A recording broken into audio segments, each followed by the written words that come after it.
It's important to recharge, but when you go on vacation, please don't hide the key under the mat. That's safe-ish. We know safe-ish home security hacks don't actually work. We just use them because they're easy. ADT's systems help keep you safe and secure and are customizable to your needs. ADT offers tools and services like 24/7 monitoring and cameras you can check from virtually anywhere with the ADT Plus app. Visit ADT.com or call 1-800-ADT-ASAP. Don't settle for safe-ish. Get ADT. From fitness routines to mental resilience, navigating personal goals to tackling burnout, we all need a little help being human. That's what the LifeKit podcast from NPR is here to do. If you're looking to move with more intention or just need thoughtful guidance on living better, LifeKit delivers strategies to help you make meaningful, sustainable change. Life doesn't come with a manual, but every day you're making choices, some big, some small, that shape the direction of your life. LifeKit offers real stories, relevant insights, and clear takeaways to help you meet those decision-making moments with confidence and clarity. The thing about LifeKit is I feel like so often the episodes are specifically what I need at the moment. Like they recently did a one about dealing with neck pain. When I was dealing with neck pain, the timing was so perfect to give me those practical tips that I needed. With LifeKit, you get help tackling common issues like relationships, finances, parenting, and your career. Then you walk away with a game plan you can implement right away. LifeKit isn't just another podcast about self-improvement. It's about understanding how to live a little better starting now. Listen now to the LifeKit podcast from NPR. Lemonada.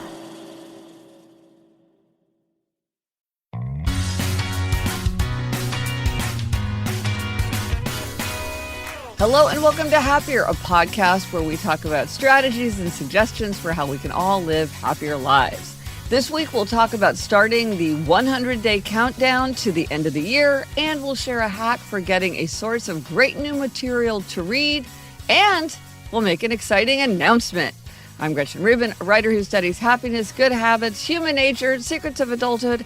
I'm here in my little home office in New York City, and joining me today from Los Angeles is my sister, Elizabeth Kraft. And Elizabeth, we are very excited about this announcement. That's me, Elizabeth Kraft, a TV writer and producer living in LA. And yes, Gretch, this is big. Yes, so we are announcing our next choice for the Happier Podcast Book Club, and that choice is Elizabeth Gilbert's memoir, All the Way to the River, Love, Loss, and Liberation. And you have probably been hearing about this book because, Elizabeth, would you agree that there has just been enormous buzz around the publication of this memoir? Oh my God, there is so much buzz. The book was just chosen for Oprah's book club. So great minds think alike. We had already figured this out and got this in the works before. We couldn't announce it yet, but we got there first. But yes, great minds think alike. And of course, Gretch, Elizabeth Gilbert is known for her huge memoir, the 2006 Eat, Pray, Love, which sold more than 30 million copies and was made into a movie starring Julia Roberts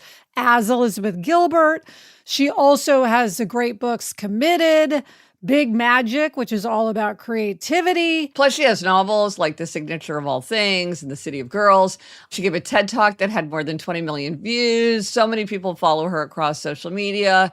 And she is just a really, really great writer. And this book is just sparking an enormous amount of conversation. Yeah, Gretch, we got the ARC for this, an early copy. And I mean, I think I read it in one day. I mean, I just sat down. I could not put it down. I texted you in the middle of it, like, have you started the book? It is so compelling. And then you read it, I think, the next day. And we both have been talking about it ever since. Yeah, we just whipped through it. So here is a description of All the Way to the River. What if your most beautiful love story turned into your biggest nightmare? 20 years ago, Elizabeth Gilbert's Eat, Pray, Love inspired millions of readers to embark upon their own journeys of self-discovery. A decade later, Big Magic empowered countless others to live their most creative lives. Now comes another landmark book about love and loss, addiction and recovery, grief and liberation. In 2000, a friend sent Liz to see a new hairdresser named Rhea Elias. An intense and unlikely curiosity sparked between these two apparent opposites. Rhea, an East Village badass who lived boldly on her own terms but feared she was a failed artist. Liz, a married people pleaser with a surprisingly unfettered sense of creativity. Over the years, they became friends, then best friends, then inseparable. When tragedy entered their lives, the truth was finally laid bare. The two were in love. Unacknowledged, they were also a pair of addicts on a collision course toward catastrophe. What if the love of your life and the person you most trusted in the world became a danger to your sanity and well-being? What if the dear friend who taught you so much about your self-destructive tendencies became the unstable partner with whom you disastrously reenacted every one of them? And what if your most devastating heartbreak opened a pathway to your greatest awakening? All the Way to the River is for everyone who has ever been captive to love or to any other passion, substance, or craving, and who yearns at long last for peace and freedom. There is so much to talk about in this book. So get to reading, send us your questions, send us your comments, and we will be talking with Elizabeth Gilbert in an upcoming episode. I cannot wait to dive into this book. Same. And then we also got a really nice mention from Joshua Rothman in the New Yorker magazine. He wrote an article called AI is Coming for Culture. And the description is, we're used to algorithms guiding our choices. When machines can effortlessly generate the content we consume, though, what's left for the human imagination? So this is a very thought-provoking article that ranges very, very widely. And we were both delighted to see that we and the Happier Podcast get a mention. Yes. And Gretch, Josh writes, even as our addiction to podcasts reflects our need to be consuming media at all times, they are islands of tranquility within the algorithmic ecosystem. I often listen to them while tidying. For short stints of effort, I rely on Song Exploder, Lenswork, and Happier with Gretchen Rubin. When I have more to do, I listen to Radio Lab or The Ezra Klein Show or Tyler Cowen's Conversations with Tyler. I like the ideas, but also the company. Washing dishes is more fun with Gretchen and her screenwriter sister, Elizabeth, writing along. So that's so fun. It really is. That was such a surprise. My friend Gage alerted me to it, and it was such a nice treat. Yes, so we really appreciate that.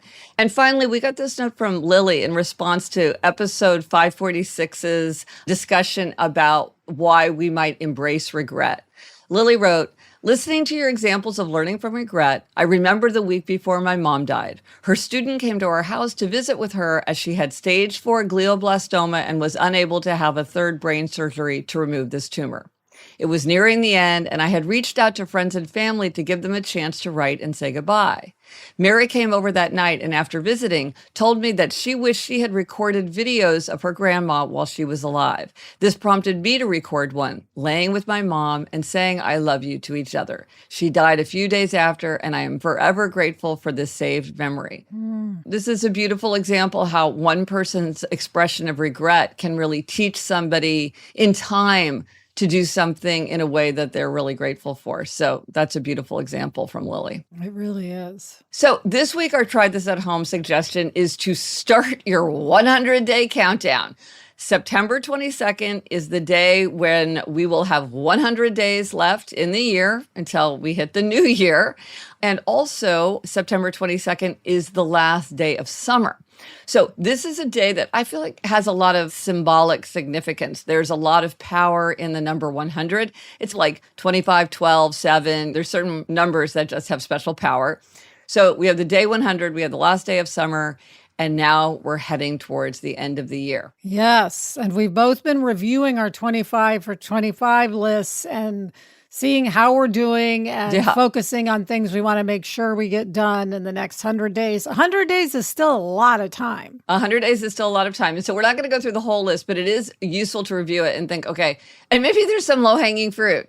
If you want to get as many crossed off as you can, what needs to happen and what might we get done? So Elizabeth, what stands out to you on your list of things that you really want to focus in on this last 100 days? Well, Gretch, speaking of Elizabeth Gilbert, one of my things on my list is to go to 7 live events. Yeah. So inspired by the last 100 days, I just bought a ticket to see Elizabeth Gilbert when she's in LA. Fun. That's so great. It's in October at the Saban Theater. So I will be seeing Elizabeth Gilbert live and on our Zoom, but I want to see her live too. And get that much closer to your list. Yes.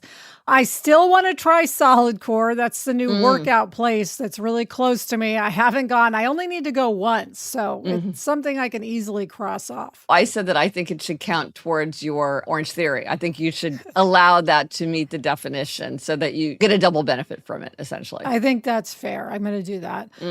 Also, Gretch, I still really need to get new photos taken with Sarah. So we've got to plan a photo shoot. We've been talking about it. We just have not done it. We've done a little research, but we just need to commit to a day and do it. Yeah. And then something else I really want to do that, again, is a one-off, so it shouldn't be too hard, is host a game night.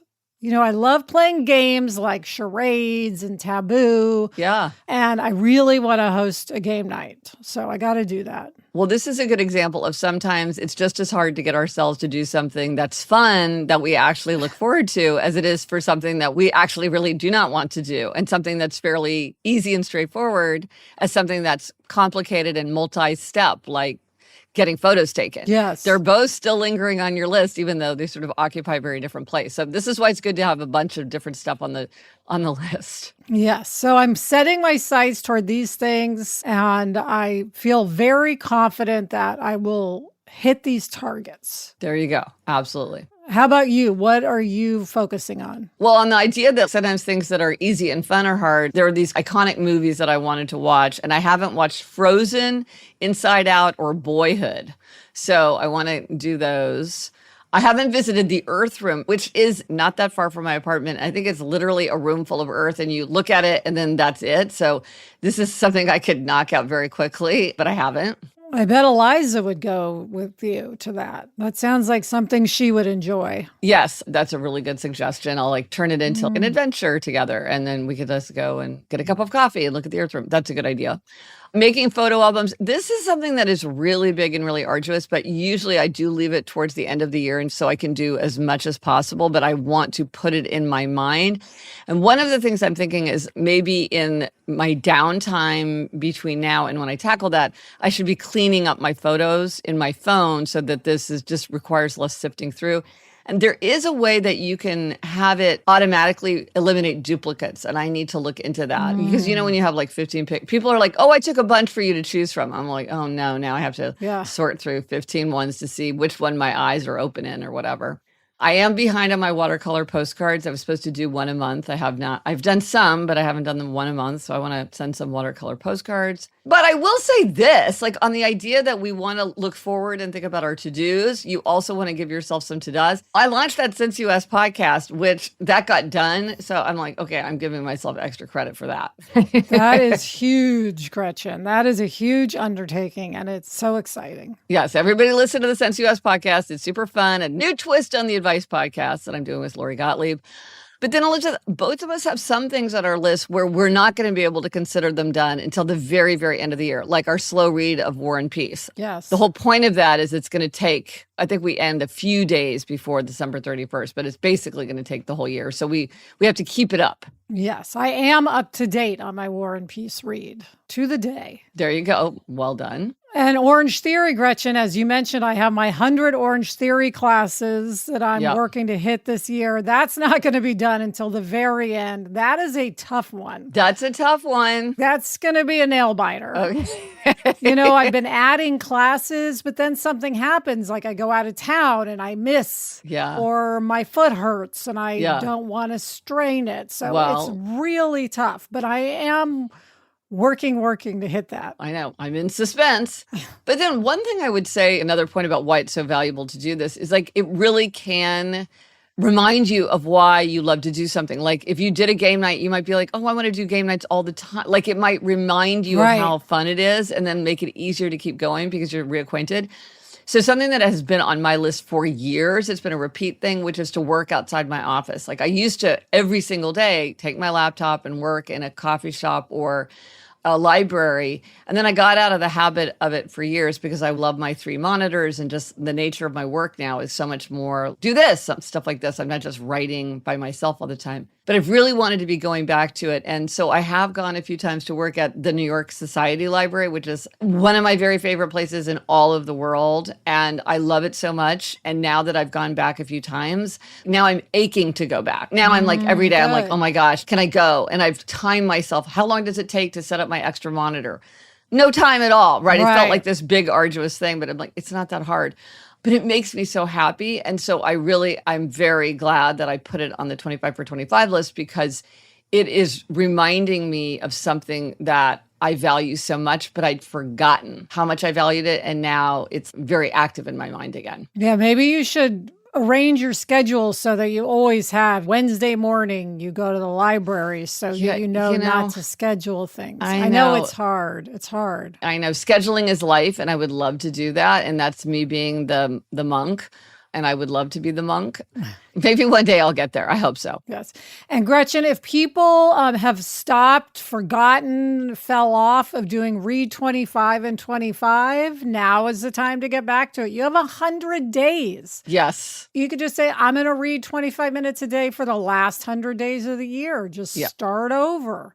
That has been so great. I feel like reading has taken on this whole new life in my life, and I love it. Yeah, you can read a lot if you read 25 minutes a day for the next 100 days. So let us know if you do try this at home and how the 100-day countdown works for you. What are you going to do with the last 100 days? Let us know on Instagram, Threads, TikTok, Facebook. Drop us an email at podcast@GretchenRubin.com. Or as always, you can go to the show notes. This is happiercast.com/552. All right, Gretch, coming up, we've got a happiness hack. It's a place where you can get a whole bunch of great information. But first, this break.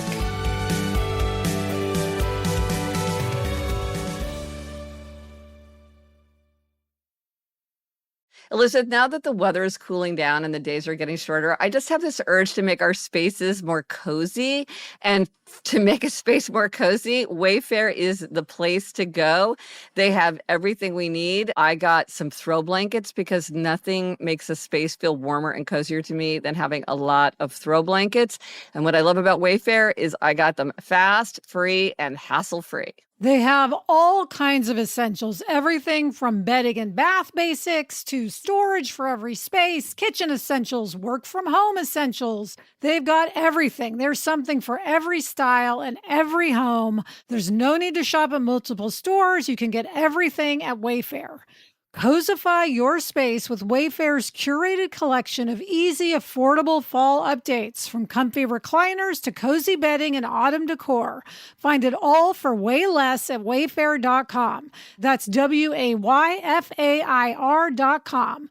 Wayfair, every style, every home.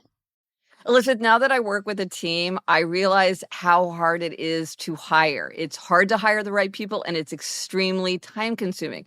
You have to wait for the right candidates to apply, sort through resumes, try to get in touch with potential candidates, and find candidates. Maybe those aren't even the people who are actively looking for jobs.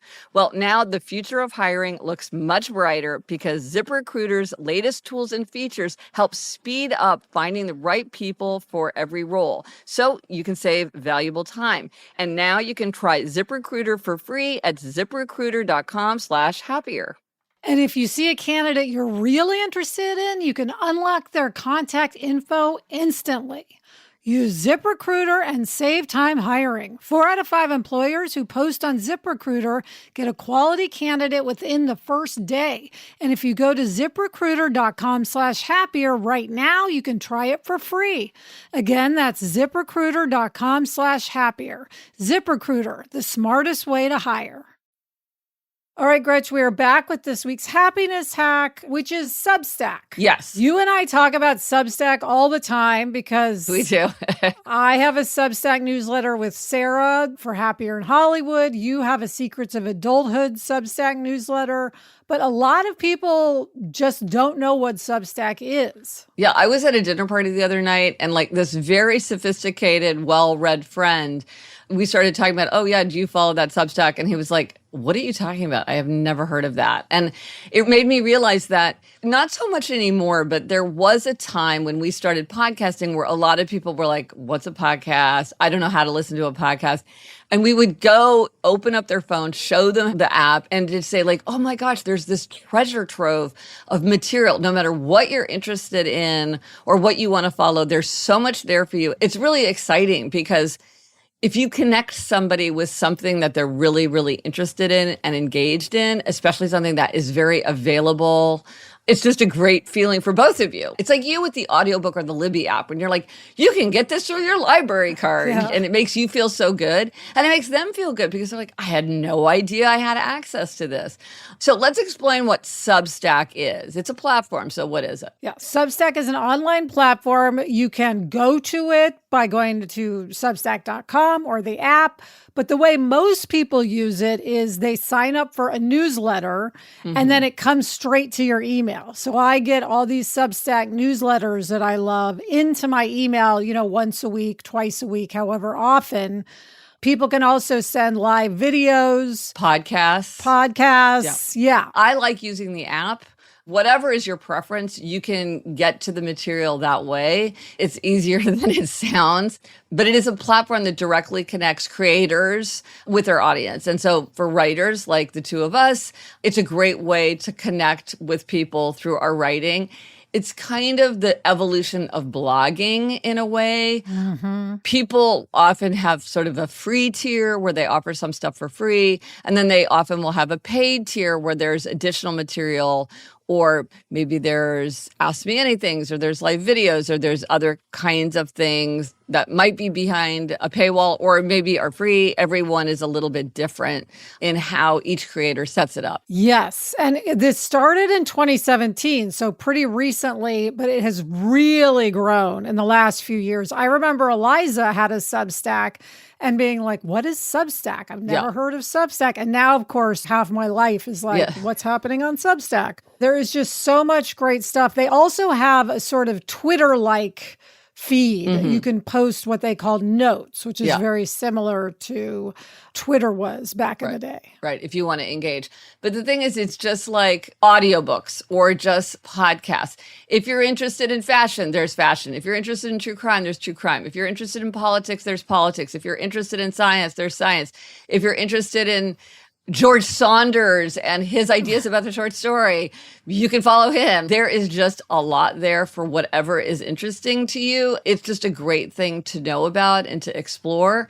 It's just this funny thing where for some people, it's part of their chatter, the way they would talk about TV and podcasts and movies.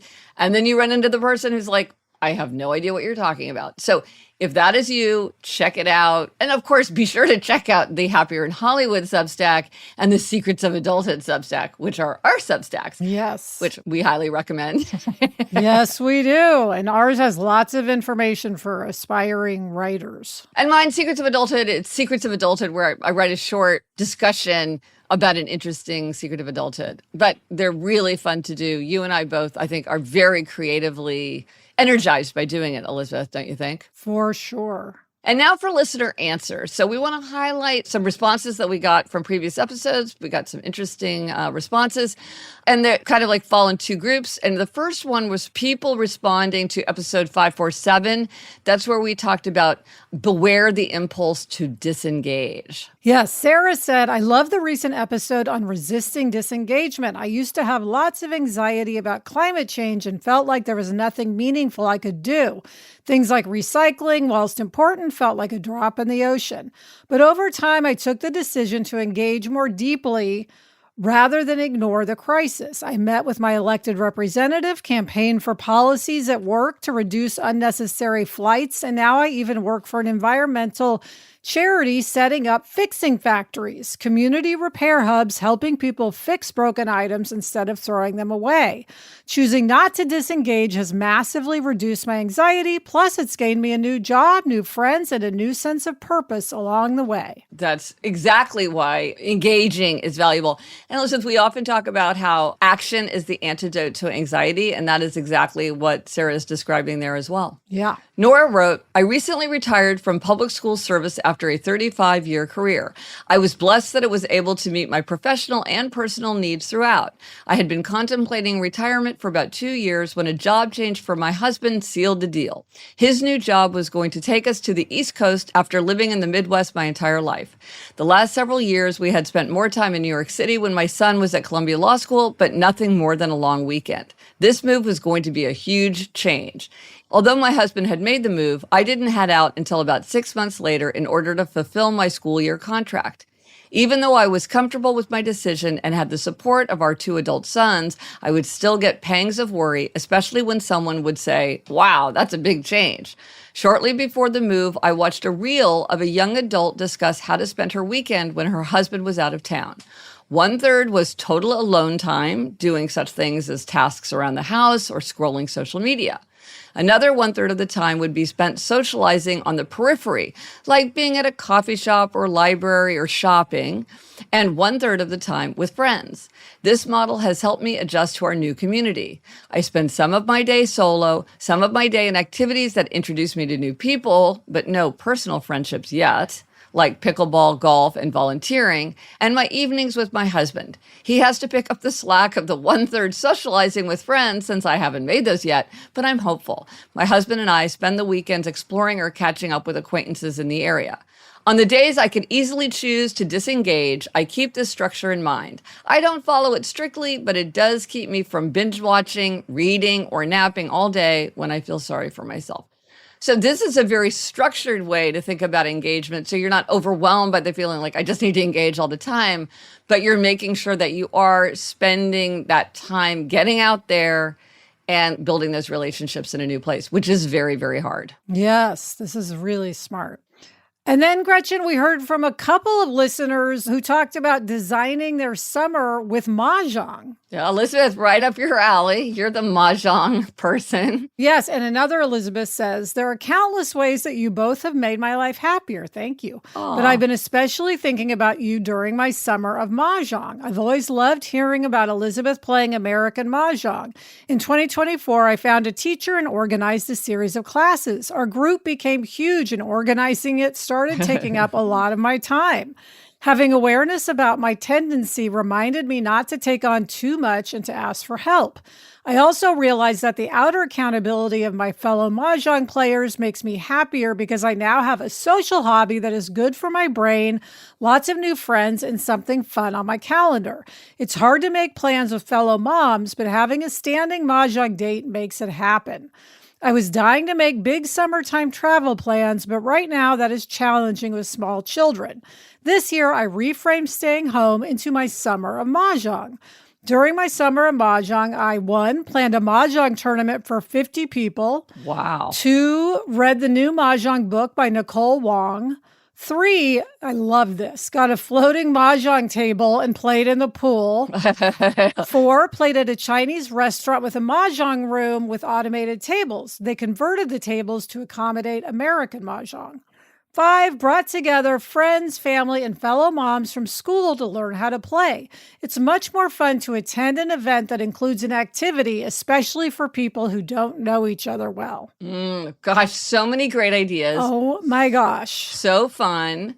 And it is true. It's often easier to make friends when you're doing an activity or working on something together than just talking, which can sometimes feel awkward. There's just so many great ideas. So many. I really want to play on an automated table. They look so cool. All of this is just like, I have no idea what it means, but it sounds great. The Mahjong of it all. I get the relationships and the fun, but the actual Mahjong is a little bit mysterious.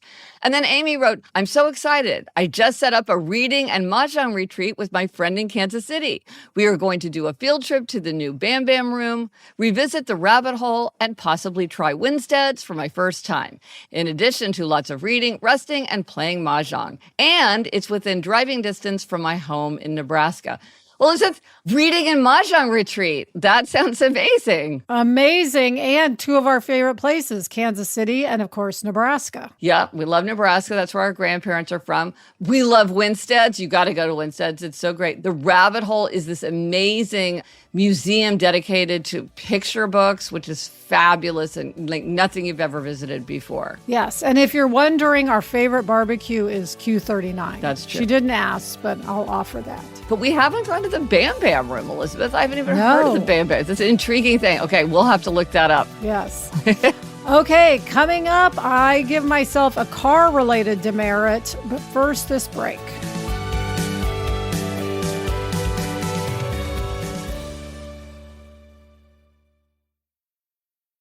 It's important to recharge, but when you go on vacation, please don't hide the key under the mat. That's safe-ish. We know safe-ish home security hacks don't actually work. We just use them because they're easy.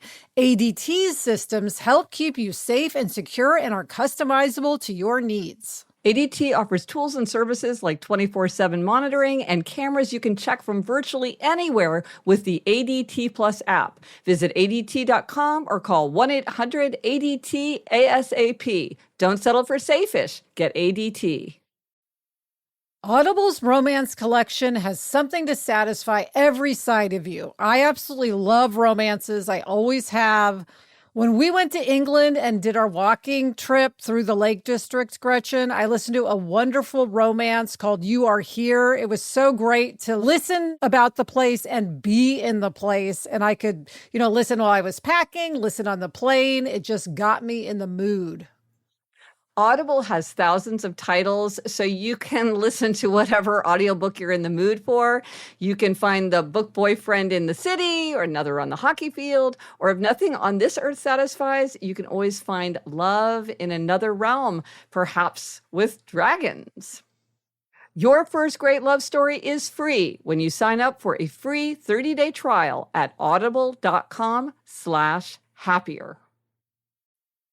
Okay, listen, it's time for Demerits and Gold Stars, and this is an even-numbered episode, and so that's your turn for a demerit. Okay, Gretchen, this is something, car maintenance, we all hate it, those of us who have cars, and I'm not great about it. And I have to tell you, the tire pressure sensor on one of my tires just disappeared. It just went blank. And also, I think my pressure is low in the other tires. So essentially, I have got to deal with this. I have to figure out, I didn't even know that was a thing that happened. I think it's probably not that big of a deal. It's either just getting something small or maybe I need a new tire. But I just have been ignoring it and wishing it would go away, which obviously is not going to happen. Yeah, you're like, maybe that'll magically fix itself. And then you're like, nope. Exactly. So that's my demerit. Hopefully by mentioning it, I will get myself to deal with it, or perhaps to beg Adam to deal with it, which is entirely possible. Yeah, delegation counts. That's a way to get something done, for sure. What is your gold star? Okay, well, I just mentioned picture books. I'm a huge fan of children's literature and young adult literature, also picture books. But because I love this literature so much, over the years, I have created a book group where we all read and discuss children's literature and young adult literature. And it turned out the group got so big, it had to split. So now I'm in two book groups where we read children's literature or young adult literature. And our 20th anniversary of our first meeting is coming up. For that first meeting, we read The Lion, the Witch, and the Wardrobe by C.S. Lewis. So I have decided to plan a party to celebrate. 2025 ended up being so many anniversaries for me. It was kind of bonkers. Speaking of my 25 for 25 list, one of the things I put on there was that I wanted to plan a reunion for all of the people who clerked for the Supreme Court the same year that I did. And I am doing that. I cannot cross it off the list because it has not happened, but it is underway. And I just thought, hey, I know my limitations. I cannot plan two reunion parties at the same time. And so it's going to be, when I actually host this party, it will be 20 years plus several months, but nobody's keeping track. Yeah. So I can't wait to do it. And the thing about these groups is they are just such a huge engine of happiness for me because I love this literature. I love having the chance to talk to people about it. And also, there was this funny thing that happened where a friend of mine was like, oh, look what just came in the mail for me. And she had gotten an advance copy of the Philip Pullman book that's coming out in October. It's the third volume in what is called the Book of Dust trilogy. So Philip Pullman wrote a trilogy called His Dark Materials. The first book is called The Golden Compass. It's one of my all-time favorite books. I've read it like 1,000 times. All of the books are great. And I didn't realize that the third book was coming so soon. And I was just beside myself with joy. I was like, this is so amazing. I had no idea. Now I want to reread the first 2 books in that trilogy so that I'm ready for it. I was all fired up. And then I thought, you know what? I know people for whom this is incredibly important news. And so I sat down and I wrote an email called, it was like, alert, exclamation point, exclamation point, exclamation point. The Philip Pullman book is coming out in October. Like, get ready. And I got all these emails from people back being like, oh my gosh, that's so great. Like, I got to get myself ready. And it just made me so happy that I had this group of people who shared this very, it's a small group, but a passionate group. And so I can't wait to celebrate our anniversary coming up. That's so fun. That's so fun. And we got a bonus gold star, very well-deserved, extremely well-deserved, for Chuck, from our listener, Jenna. Yes, she said, I've been meaning to send this for a while. Gold star for Chuck. Yes. Like many listeners, I listen to my favorite podcast while at the gym, cooking, cleaning, and getting ready in the morning. This means I listen attentively, but want to hit play and let it just go. Many of my favorite podcasts cannot get their sound consistent, and I have to constantly adjust the volume to hear or not go deaf. The commercials, hosts, and guests are all at different volumes. This is never true for your show, and I assume that is due to Chuck, gold star. Well, yes, it is due to Chuck, our executive producer. He works very hard on making the sound consistent, and he deserves this huge gold star. I've had that happen many times where, like, I'm lying down napping and the podcast is playing, and then all of a sudden the volume goes up to 10, or you're listening and then all of a sudden the volume drops out. So, Chuck, well done, well done, well done. Thank you. It's so nice to be appreciated. Yes. Thank you. Yay, Chuck. And what is the resource for this week, Rich? So we're talking about Read 25 and 25. And lately I've been hearing from so many listeners who are looking for a great book to read this fall, keeping on with their Read 25 and 25 or just reading. We are bringing back the quiz, the Fall in Love with Your Next Novel quiz, which was super popular. And now it's got a whole new batch of suggestions. I worked with the great people at bookshop.org to create this quiz. It's just 4 questions, and you'll get a few recommendations tailored to your current mood and reading style. So if you're looking for a great recommendation, try it at happiercast.com/nextnovel. And speaking of what we're reading next, Elizabeth, what are you reading now? I am reading Actress of a Certain Age by Jeff Hiller. And no surprise, I am rereading The Secret Commonwealth by Philip Pullman. And that's it for this episode of Happier. Remember to try this at home. Start your 100-day countdown. Let us know if you tried it and if it worked for you. Thank you to our executive producer, Chuck Reed, and everyone at Lemonada. Remember to subscribe to Lemonada Premium. You can listen ad-free. Just tap that subscribe button on Apple Podcasts or go to lemonadapremium.com. And here's your rhyming reminder. Love the show? Leave a review to let us know, or more to the point, to let other people know that they should listen to the show too. Until next week, I'm Elizabeth Kraft. And I'm Gretchen Rubin. Thanks for joining us. Onward and upward.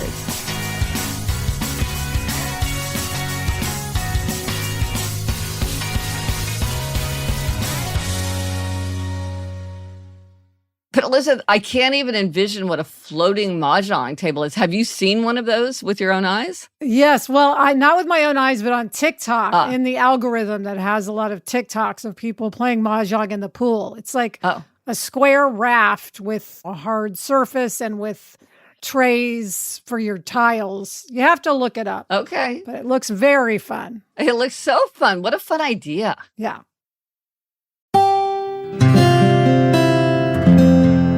From the Onward Project. Hi, Gretchen, Craig Robinson, and my little sister Michelle here. We host a new podcast called IMO with Michelle Obama and Craig Robinson. We know you're the queen of giving advice, so we wanted to get a few tips from you. You know, Gretchen, a lot of our listeners are going through some major life changes. What advice do you have for folks who are trying to stay grounded in the midst of major life transitions? Craig and Michelle, I am so happy to be talking to you. Here are a few questions that might help us gain perspective. So consider questions like this. What activities take up my time but are not particularly useful or stimulating for me? Do I spend a lot of time on something that's important to someone else but is not very important to me?